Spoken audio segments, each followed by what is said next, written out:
Luar biasa ya. Mari kita panjatkan puji dan syukur kepada Tuhan karena pada hari Sabat ini kita kembali berkumpul di hadirat Tuhan. Tapi Tuhan melihat kita yang berkumpul di tempat ini, Tuhan begitu senang dan berkenan kepada diri kita karena setelah Tuhan menciptakan diri kita sebagai makhluk yang memiliki gambar dan rupa Allah, karena apa yang paling Tuhan inginkan kepada diri kita adalah Dia mau bersekutu dengan kita. Karena kita sudah datang untuk bertemu dengan Tuhan, melihat wajah kita masing-masing, pasti hati Tuhan begitu senang dan berkenan kepada diri kita semua. Kiranya Tuhan terus memberi kerinduan, keinginan rohani di hati kita masing-masing. Kita terus berjuang untuk mengenali Dia, untuk bersekutu dengan Dia, supaya kita semakin dipulihkan seperti bagaimana rupa diri kita waktu pertama Allah menciptakan manusia pertama. Jadi hari ini kita mau belajar tentang penciptaan manusia, yang judulnya penciptaan manusia, ayat adalah ayat 26 sama 31. Kita coba baca sama-sama 26 dulu, kemudian ayat 31. Oke, berfirman Allah 1, 2,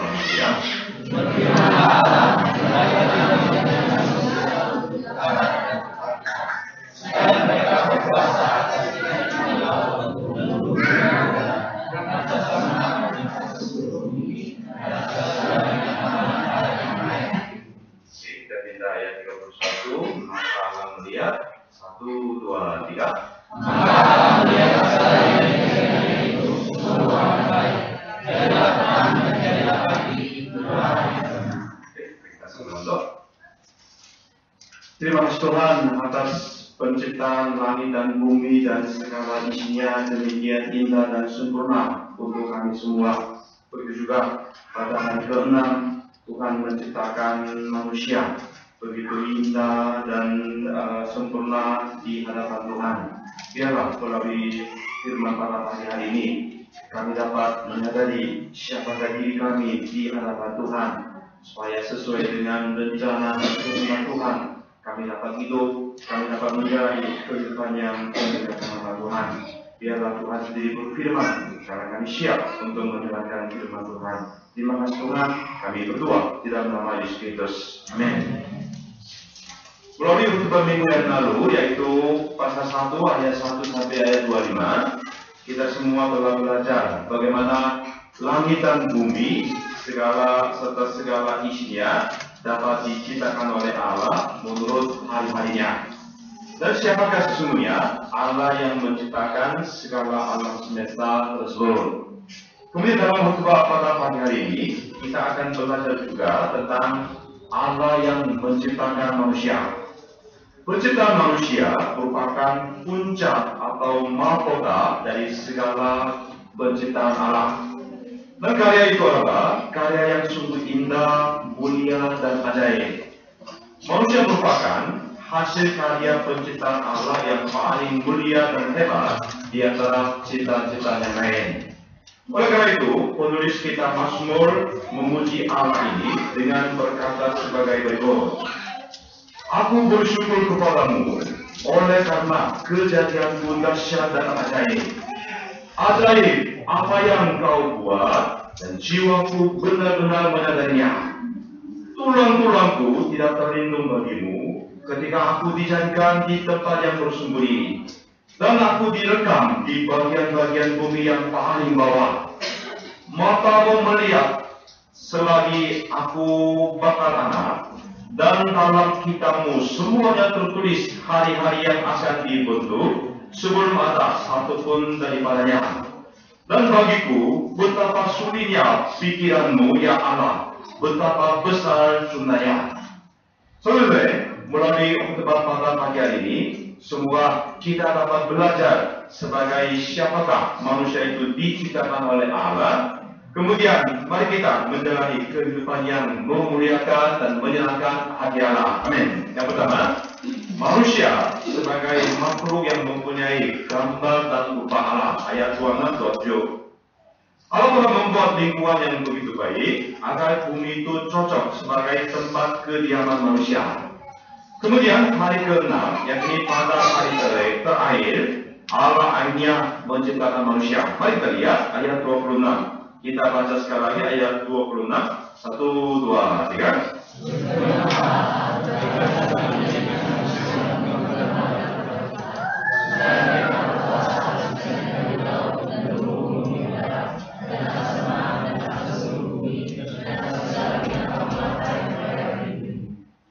Allah berfirman, baiklah kita menjadikan manusia menurut gambar dan rupa kita.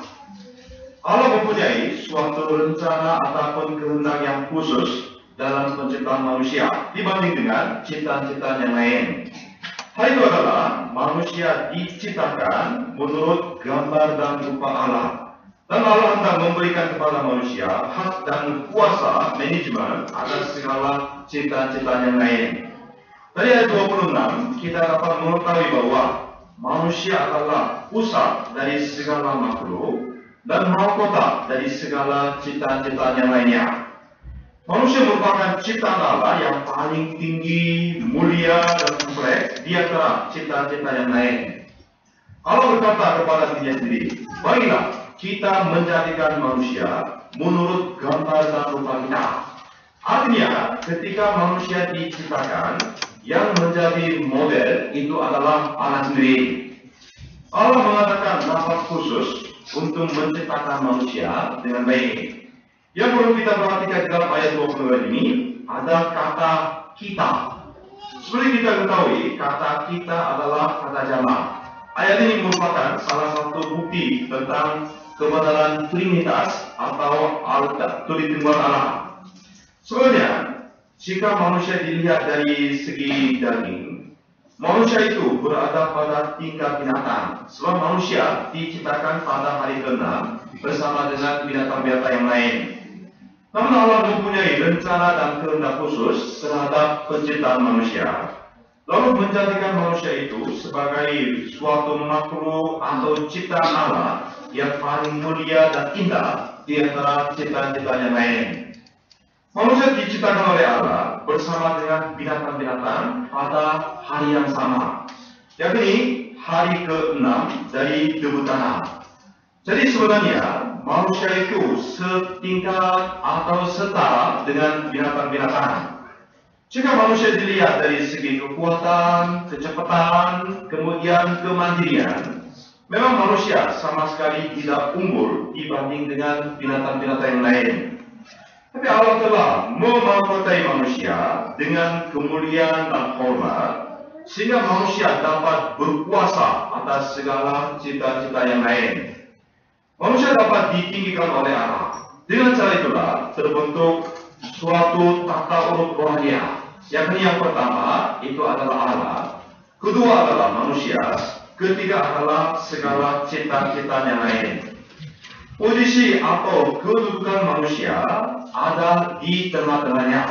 Jadi ke atas ada Allah, di bawahnya ada segala ciptaan yang lain. Hal itu dibentuk oleh Allah biar manusia menghormati, menyembah kepada Allah ke arah atas, kemudian memerintah segala ciptaan yang lain menurut kehendak Allah sebagai pengurus Allah. Mari kita lihat ayat 27. Kita baca ayat 27, maka 1, 2, 3.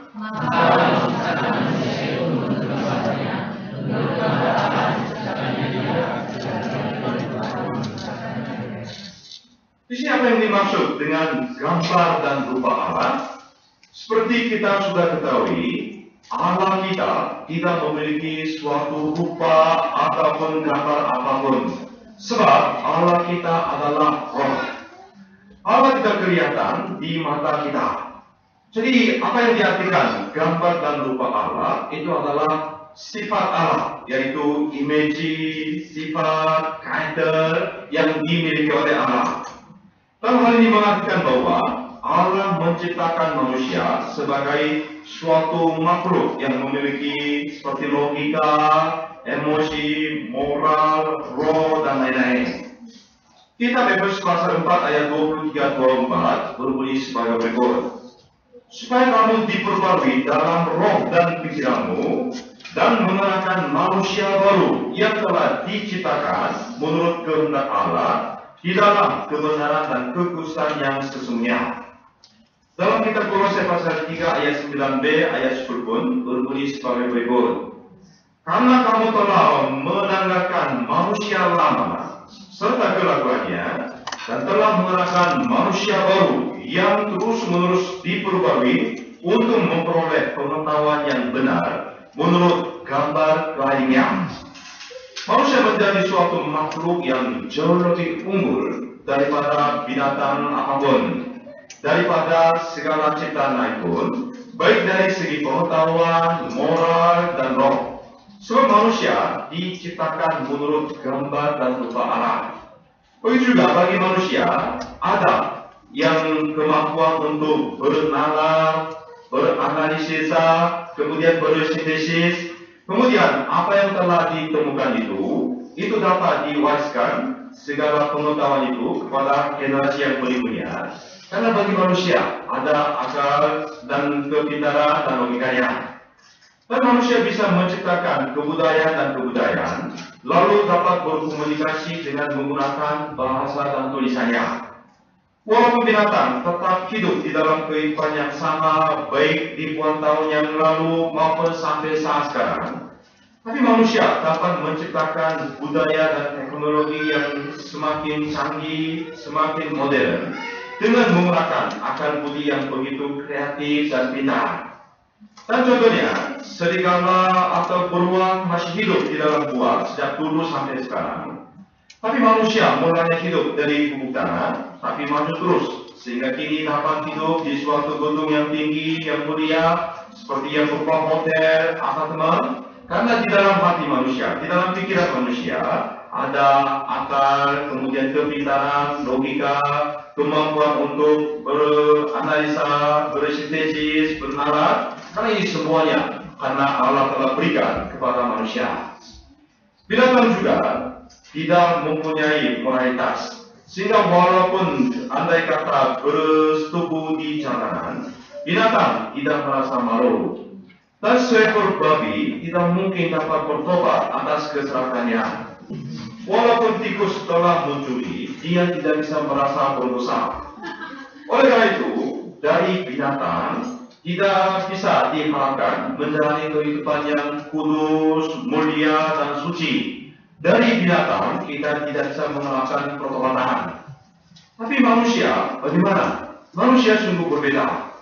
Manusia adalah suatu makhluk yang bermoral. Bila mana telah berbuat dosa, manusia akan merasa bersalah dan malu. Karena itu bila mana dosanya terungkap, akhirnya ditangkap, kemudian dirinya hendak dipotret oleh para wartawan, manusia siapapun langsung menutupi wajah mereka karena mereka merasa malu. Orang yang sejahat apapun, dia terkenal sebagai orang yang begitu jahat, namun dia tetap menghendaki agar anaknya sendiri menjadi orang yang baik. Manusia mempunyai cita-cita yang besar dan menjalani hidup yang murni juga. Sebab diciptakan oleh Allah sebagai makhluk yang mempunyai hati nurani dan moral yang baik. Dan manusia adalah makhluk yang rohania. Allah kita adalah roh, bagi kita juga ada roh. Roh ini tidak akan ditemukan dari dunia binatang. Maka binatang yang sepintar apapun, misalnya monyet atau anjing, mereka walaupun dianggap pintar yang IQ-nya cukup tinggi dibanding dengan binatang-binatang yang lain, jelas mereka tidak dapat bersekutu bergaul dengan Allah. Apakah saudara-saudara pernah mendengar bahwa para monyet berkumpul untuk beribadah kepada Allah? Sungguh, roh yang kita miliki sangat misterius dan ajaib. Ini hanya diberikan kepada manusia saja. Roh kita tidak akan mati, tidak akan lenyap begitu saja. Walaupun memang daging yang kita miliki, setelah kita mati segera akan busuk, kemudian kembali menjadi tubuh tanah. Namun roh yang ada di dalam diri kita tidak akan mengalami kematian sedemikian. Kita akan dapat hidup untuk selama-lamanya di kerajaan surga, atau roh kita akan dicampakkan ke neraka, kemudian di sanalah kita akan menderita untuk selama-lamanya. Dan Allah kita adalah kasih. Ketika kasih Allah terukir pada hati kita, kita tidak akan puas dengan kasih jasmani saja. Dan kita pun dapat mengasihi sesama manusia dengan kasih Allah yang terukir di dalam diri kita. Demikian pula, Allah itu benar dan adil dan suci. Dan kita sebagai ciptaan Allah, kita pun selalu rindu untuk menjalani kehidupan yang kudus dan mulia dan suci. Alasan utama mengapa kita tidak boleh membunuh sesama manusia, karena setiap manusia sebagai ciptaan Tuhan, karena mereka memiliki gambar dan rupa Allah. Dewasa ini, negara manapun semakin mengutamakan, memfokuskan kepada masalah ekonomi. Maka penilaian terhadap seseorang pun selalu didasarkan sesuai dengan berapa banyak uang yang dapat dicari, diperoleh oleh dia itu. Namun kita harus menyadari, setiap manusia adalah ciptaan Allah yang mulia. Entah dia berpendidikan tinggi atau tidak, entah orang itu kaya atau miskin, ganteng atau jelek, pokoknya setiap manusia harus dihargai. Sebab manusia adalah ciptaan Allah yang memiliki gambar dan rupa Allah. Dalam hal ini, setiap manusia mempunyai kedudukan yang sama di hadapan Tuhan. Tapi karena manusia telah berbuat dosa, manusia telah kehilangan segala gambar dan rupa Allah ini. Sebab akibatnya, manusia menjadi daging, lalu menjadi seekor binatang. Manusia suka cabul, suka yang tidak benar, dan tidak adil, korup, suka kekerasan. Karena itu, di dunia ini tidak pernah berhenti tindakan kriminal seperti pencurian, penipuan, pembunuhan, perampokan, dan lain-lain. Semua fenomena ini terjadi karena manusia telah kehilangan gambar Allah. Allah mengasihani keadaan manusia yang demikian, lalu Allah mengutus Yesus Kristus, yaitu anak tunggalnya. Sampai anak tunggalnya disalibkan, dikorbankan untuk menebus segala dosa manusia. Allah menentukan tiap manusia Allah untuk menjalani hidup yang menuruti hati dan gambar Yesus Kristus ini, supaya gambar dan rupa yang telah kehilangan itu supaya dapat dipulihkan kembali. Hidup beriman adalah meneladani Yesus Kristus, memperoleh rupa Allah yang pernah diberikan seperti pada waktu semulanya. Pemberitaan Injil yang sekarang kita lakukan juga dapat disamakan sebagai suatu gerakan pemulihan rupa gambar Allah yang pernah diberikan kepada manusia, tetapi karena kehilangan, supaya itu dipulihkan melalui Yesus Kristus. Ketika kita percaya kepada Yesus Kristus dengan sungguh-sungguh, kita akan berubah. Kita akan menjadi serupa segambar dengan Allah melalui Yesus Kristus. Ketika kita makan daging Yesus, minum darah Yesus setiap hari, Allah sendirilah akan memulihkan segala rupa diri kita yang kotor. Kemudian kita menjadi yang kudus sebagai makhluk yang mempunyai gambar dan rupa Allah. Saudara-saudara yang kami hormati, kita sekali lagi, kita bukan binatang, tapi kita adalah manusia yang mulia. Kita bukan ciptaan seperti binatang, tapi kita betul-betul manusia yang diciptakan menurut gambar dan rupa Allah. Bila orang tua melahirkan anaknya, anak itu sangat mirip seperti orang tuanya. Jadi tidak usah dijelaskan ini anak siapa. Jadi karena itu kayak seperti fotokopi. Rupa dan gambar orang tua selalu terdapat kepada anaknya. Rupa dan gambar sama dengan potret. Seperti dalam sebuah foto, rupa diri kita semuanya tercantum di dalam fotonya. Allah juga sama. Allah menciptakan kita menurut gambar dan rupanya. Oleh karena itu, di dalam wajah kita, hati kita, kehidupan kita, seharusnya kita harus mampu menyatakan rupa dan gambar Allah yang ada di dalam diri kita.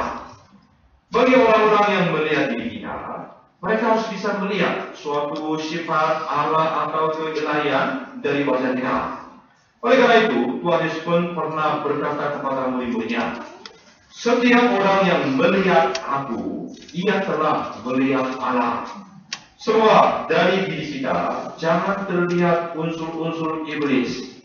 Semua dari kehidupan kita, dari wajah kita, dari hati kita, jangan kelihatan seperti unsur anjing atau babi. Tapi kita harus mampu memperlihatkan Allah kita yang hidup di dalam diri kita. Semua kita berjuang keras untuk bersekutu dengan Tuhan Yesus, supaya segala rupa gambar Allah yang pernah diberikan kepada kita, namun sempat kehilangan, supaya semua itu dapat dipulihkan.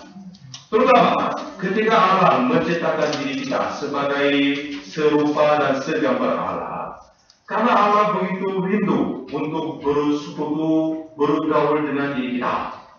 Kemudian Allah mengatakan hari Sabat ini, karena Allah mau bertemu dengan diri kita. Tapi sekarang pun banyak anak-anak Allah daripada datang ke gereja, beribadah kepada Tuhan, sekarang menikmati hari Minggu sampai tidur-tiduran, nonton film. Ini ketika Tuhan melihat, Allah betul-betul merasa sedih. Semua kita terus membuktikan diri kita sebagai makhluk yang memiliki gambar dan rupa Allah. Dengan cara menepati hari Sabat, memprioritaskan Allah, kemudian kita bersekutu meneladani Yesus, supaya melalui hal itu kita dapat menyenangkan hati Allah. Amin. Yang kedua, manusia adalah suatu makhluk yang bermisi. Ayat 28 sampai 30. Setelah Allah menciptakan manusia, Allah memberkati manusia dengan berkata, beranak cuculah dan bertambah banyak, penuhilah bumi dan takutlah karena itu, berkuasalah atas ikan-ikan di laut dan burung-burung di udara, atas segala binatang yang merayap di bumi. Beranak cuculah berarti melahirkan manusia yang mempunyai gambar dan rupa Allah sebanyak mungkin.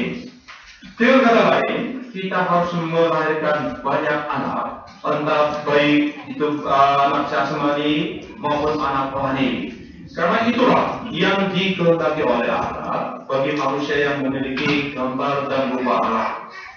Arti beranak cucu di dalam zaman modern ini adalah menghasilkan buah-buah yang banyak, apa yang dikehendaki oleh Allah. Ketika kita menghasilkan banyak buah di dalam Tuhan, kita dapat memuliakan Allah, kita dapat menjalani kehidupan yang penuh dengan sukacita. Penuhilah bumi, tak karena itu, artinya bukan kita mengeksploitasi alam semesta tanpa batasnya atau secara sembarangan, tapi memerintah, memelihara dunia alam semesta itu sebagai pengurus Allah yang baik. Kata taklukkanlah ditulis kawashi dalam bahasa Ibrani. Arti kawashi ini adalah menginjak dan melemah-lemaskan untuk bercocok tanam. Jadi Tuhan dan pemilik atas segala alam semesta itu adalah Allah sendiri. Dan manusia adalah pengurusnya yang ditugaskan untuk memelihara semua ciptaan itu menurut kehendak Allah. Oleh karena itu, manusia harus memelihara dunia ini dengan baik. Seperti Allah menciptakan dunia ini dengan baik dan sempurna. Dari kalimat beranak cuculah dan bertambah banyak, penuhilah bumi dan takutlah karena itu, kita dapat belajar bahwa manusia diciptakan oleh Allah sebagai suatu makhluk yang mempunyai tujuan hidup yang jelas, sebagai makhluk yang bermisi. Allah menciptakan manusia bukan sebagai makhluk yang bermain terus atau santai-santai, tapi sebagai makhluk yang bermisi, bekerja keras untuk kemuliaan Tuhan.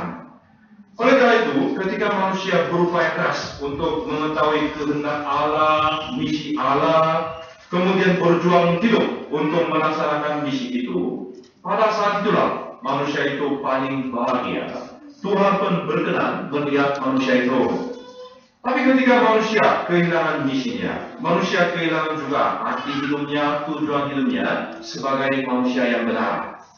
Ketika ada misi Allah, baru ada arti hidupnya, tujuan hidupnya, cita-cita, visi, dan pengharapan.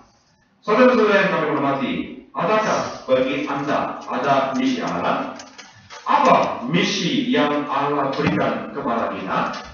Jawabannya, kita ditugaskan untuk menyelamatkan, untuk menjaga manusia yang sedang tenggelam di laut dosa, dan mengembalakan mereka supaya mereka bertumbuh menjadi murid-murid Tuhan. Kata lain, memberitakan Injil kepada jiwa-jiwa yang sedang mati karena dosa, lalu menghidupkan, menyelamatkan, membesarkan mereka sebagai murid Yesus Kristus. Lagi pula kita pergi sampai seluruh penjuru dunia, menjadikan segala bangsa sebagai murid Yesus dengan mengajarkan firman Allah. Ketika kita hidup dengan menuruti misi Allah ini, kita dapat menjalani hidup yang paling bahagia, hidup yang berarti, hidup yang berharga. Kemudian kita juga bisa memuliakan Tuhan. Mari kita lihat ayat 29 dan 30. Ketika kita mengutamakan misi Allah, bagaimana? Masalah makan, masalah kebutuhan kehidupan kita. Mari kita lihat ayat 29, 30. 29 tolong dibacakan oleh kaum laki-laki, 30 kaum wanita. Oke, 1, 2, 3. Berfirmanlah Allah, lihatlah aku memberikan kepadamu segala tumbuh-tumbuhan yang di seluruh bumi dan segala pohon yang berbuah. Itulah akan menjadi makanan.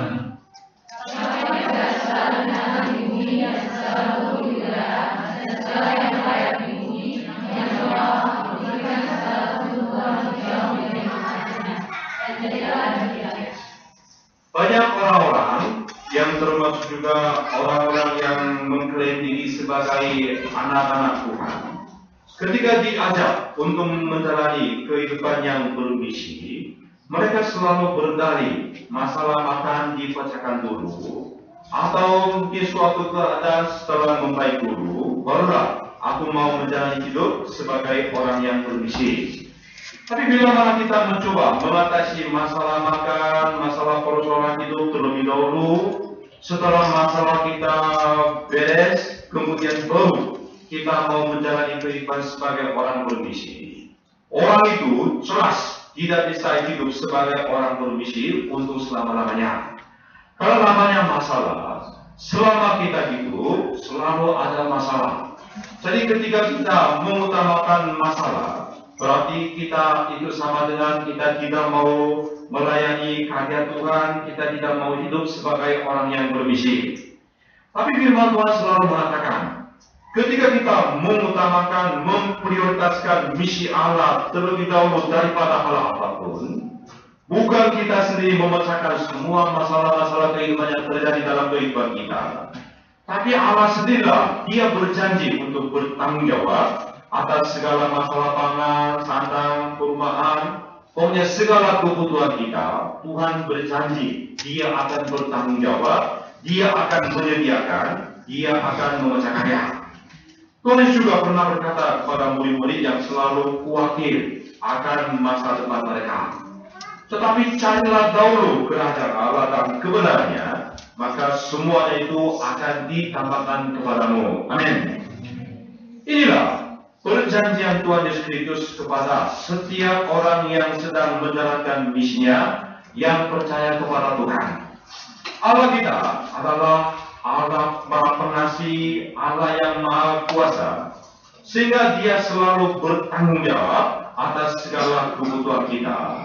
Lalu Dia mampu memecahkan segala persoalan hidup kita juga. Karena itu kita tidak perlu takut, tidak perlu khawatir sedikitpun, asal kita sedang memikul misi Allah, menjalani misi Allah daripada hal apapun. Jadi baik masalah pekerjaan, masalah pasangan hidup, masalah sidang, masalah keturunan, masalah masa depan kita, pokoknya semua masalah-masalah pergumulan hidup kita harus kita serahkan kepada Tuhan dengan iman. Kalau begitu, Dia yang setia, Dia yang tidak dapat berdusta, Dia yang tidak dapat mengingkari janji, Dia sendiri akan bertanggung jawab kepada semua masalah kita demi namanya sendiri. Kiranya kita dapat menerima dan memperbarui misi yang diberikan oleh Allah. Kemudian mari kita hidup dengan memikul misi Allah untuk menyatakan kemuliaan Allah. Kalau itu, Allah sendiri akan menolong kita untuk memecahkan segala persoalan hidup kita. Kemudian kita dapat menjalani hidup sebagai pemenang. Kemudian kita dapat hidup dengan penuh dengan sukacita dan kebahagiaan. Amin. Yang ketiga, manusia adalah suatu makhluk yang paling disenangi oleh Allah. Ayat 31. Mari kita lihat ayat 31. Kita baca sama-sama ayat 31. 1, 2, 3.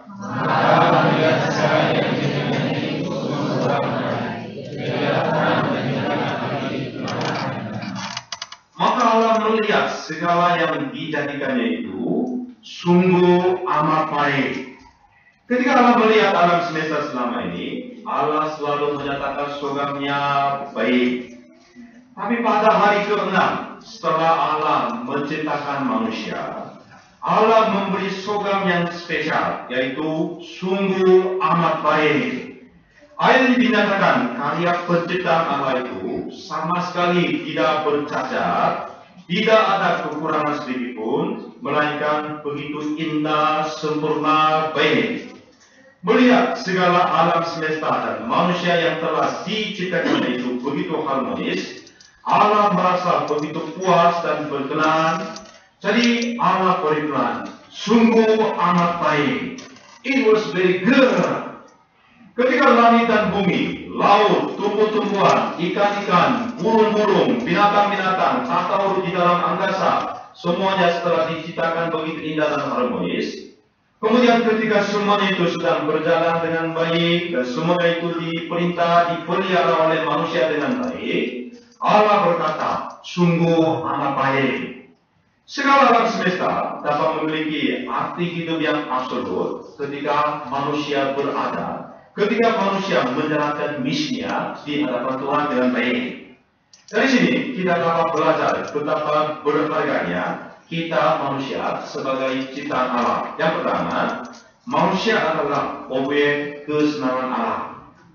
Hal bahwa Allah menciptakan manusia, lalu Allah menyatakan sangat berkenan kepadanya, itu bukti adalah manusia itu suatu makhluk yang paling menyenangkan hati Allah. Hal itu sama dengan sukacita yang dirasakan oleh seorang tukang pediu setelah berhasil membuat keramik yang sungguh indah dan baik. Dengan demikian, Allah sangat berkenan setelah menciptakan manusia menurut rupa dan gambarnya. Manusia telah menjadi suatu makhluk yang paling berharga, mulia di hadapan Allah. Oleh karena itu, ketika manusia jatuh kepada dosa, Allah tidak menyayangkan anak tunggalnya, mengaruniakan anak tunggalnya, sampai Allah membiarkan anak tunggalnya disalibkan. Biasanya, apabila seseorang menghargai kita, kita merasa sangat bahagia dan senang. Walaupun kita sendiri seringkali menganggap diri kita sebagai orang-orang yang biasa, tapi katakanlah atasan kita atau dosen kita memuji diri kita sebagai orang yang hebat, gembala kita selalu memuji, menghargai diri kita, pasti sepanjang hari hati kita senang. Apalagi yang menghargai kita bukan manusia yang memiliki keterbatasan, tapi Allah yang Maha Kuasa. Dia yang menghargai, dia yang berkenan melihat diri kita, betapa hati kita merasa senang dan bahagia. Allah membentuk kita satu persatu menurut gambar dan rupanya. Lalu Allah sangat berkenan kepada diri kita masing-masing. Kebanyakan orang dunia tidak puas karena keadaan rupa dirinya ini kurang puas. Ada yang mengatakan, aduh, kenapa saya ini begitu pendek? Betapa baiknya tinggi badan saya kayak seperti Mujani Musa. Alangkah bahagianya andai kata saya 10 cm lebih tinggi daripada saya sekarang. Oh, kenapa kulit wajah saya begitu hitam, jelek, kayak kelihatan seperti orang kampungan? Kenapa hidung saya pesek, mata saya sipit begini? Jadi banyak orang mengeluh karena keadaan tubuh kayak tidak memuaskan. Oleh karena itu, banyak orang tidak suka kepada rupa dirinya pada saat sekarang. Oleh karena itu, di Korea, masyarakat kaum muda sedang ramai-ramai untuk mengadakan operasi kecantikan plastik untuk berenovasi baik tubuhnya maupun wajahnya sesuai dengan apa yang diinginkannya.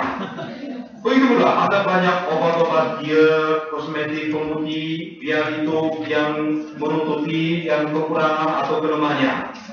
Ada juga obat yang dapat merangsang pertumbuhan tinggi badan secara drastis, padahal pasti ada efek sampingnya.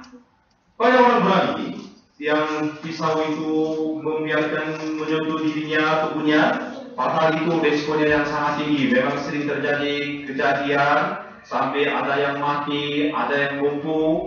Walaupun sebelum operasi sudah diingatkan, mereka tidak menghiraukan akan menjadi lebih cantik, lebih menarik. Mereka mau menerima segala risiko itu. Dengan demikian, sepertinya di dunia tidak ada orang yang puas atas rupa dirinya sendiri. Sampai ada yang terus menyiksa diri sendiri, kemudian menyalahkan orang tua yang melahirkan dirinya dalam keadaan seperti itu. Semua ini disebabkan karena mereka belum menyadari betapa berharganya mereka itu di hadapan Allah sebagai ciptaan yang paling baik dan indah. Allah menciptakan kita masing-masing sebagai hasil karya yang paling indah dan mulia. Amin. Kemudian setiap saat ketika Allah melihat rupa diri kita, Allah selalu merasa amat berkenan kepada diri kita.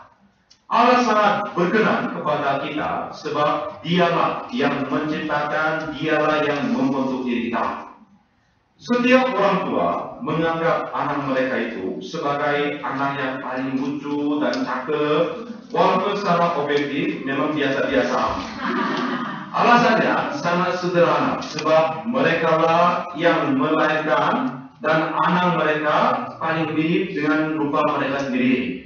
Dengan demikian, karena Allah yang menciptakan diri saya, walaupun saya entah orang pendek atau tinggi, kulitnya hitam atau putih, kurus atau gemuk, hidungnya pesek atau mancung, matanya sipit atau pula besar, komposisi wajahnya tersusun rapi atau sedikit bebas demokratis, itu sama sekali tidak menjadi masalah. Allah tetap mengatakan, very good, wonderful, beautiful. Allah tidak suka membandingkan diri kita dengan orang lain. Allah selalu berkenan kepada diri kita tanpa membandingkan diri kita dengan orang lain. Oleh karena itu, kita semuanya orang-orang number one di mata Allah. Setiap saat Allah memandang diri kita, Allah berkata, you are very handsome, you are very beautiful. Saudara, siapa yang berani membantah hal itu? Andai kata Allah sendiri mengatakan kamu ganteng, kamu cantik, siapa yang melawan, siapa yang membantah itu? Mengapa banyak orang menganiaya, menyiksa diri sendiri, lalu menjalani hidup yang sedih, fatalis dan tidak berbahagia? Jawabannya, karena mereka belum menemukan rupa dirinya, belum menyadari, belum mengetahui siapa sesungguhnya diri mereka itu di hadapan Tuhan. Ketika kita menemukan rupa diri kita di depan Allah, kita tidak akan menderita lagi karena rasa minder atau rasa malu dengan cara membandingkan diri kita kepada orang lain. Tetapi kita dapat menjalani hidup yang ceria, terang, bahagia, dan bersyukur kepada Tuhan. Semoga di dalam diri kita Tuhan memberi kesadaran yang baru supaya kita mengucap syukur kepada Tuhan atas karya penciptaan Tuhan terhadap diri kita. Kemudian mari kita hidup di depan Tuhan sebagai orang yang selalu berbahagia, bersyukur sambil memuliakan nama Tuhan. Amin. Yang kedua, tujuan hidup manusia. Hal bahwa Allah berkenan sekali kepada manusia, itu mengartikan bahwa manusia itu memang diciptakan demi kemuliaan Allah. Allah membuat dunia ini untuk menyatakan kuasanya, ketuhanannya, kemuliaannya. Kebahagiaan manusia itu adalah soal kedua. Oleh karena itu, tujuan hidup manusia yang sesungguhnya adalah untuk menyenangkan dan memuliakan Allah. Rasul Paulus juga berkata di dalam kitab 1 Timotius pasal 1 ayat 17, hormat dan kemuliaan sampai selama-lamanya bagi Raja segala zaman, Allah yang kekal, yang tak nampak, yang esa. Amin. Dalam 1 Korintus pasal 10 ayat 31 pun, Rasul Paulus berkata, kita harus makan, kita harus minum, pokoknya kita melakukan segala sesuatu, baik makan, minum, belajar, bekerja, mengembalakan domba, menikah, pokoknya dalam hal apapun, pokoknya segala sesuatu kita lakukan demi kemuliaan Allah. Pada saat itulah ada arti hidup, sukacita, kebebasan, sehingga kita pun dapat menjalani hidup yang bahagia. Kiranya dalam perkataan, dalam pikiran, dalam rancangan, dalam tindakan, pokoknya dalam hal apapun, segala sesuatu kita kerjakan untuk Tuhan dan untuk kemuliaan Tuhan. Amin. Saudara, manusia adalah ciptaan Allah yang memiliki gambar dan rupa Allah. Kita harus mengenali Allah, mengasihi Allah dengan segala hati, kekuatan, dan akal budi kita.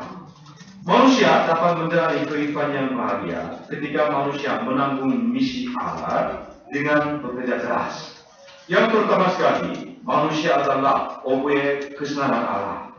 Terpujilah Allah yang menciptakan manusia secara begitu indah. Kiranya kita mengenal, mengasihi Allah ini, lalu kita dapat menjalani hidup yang memuliakan Allah sebagai yang makhluk seperti apa yang diciptakan oleh Allah sebagai manusia pertama. Kiranya Tuhan memberkati kita semua. Amin.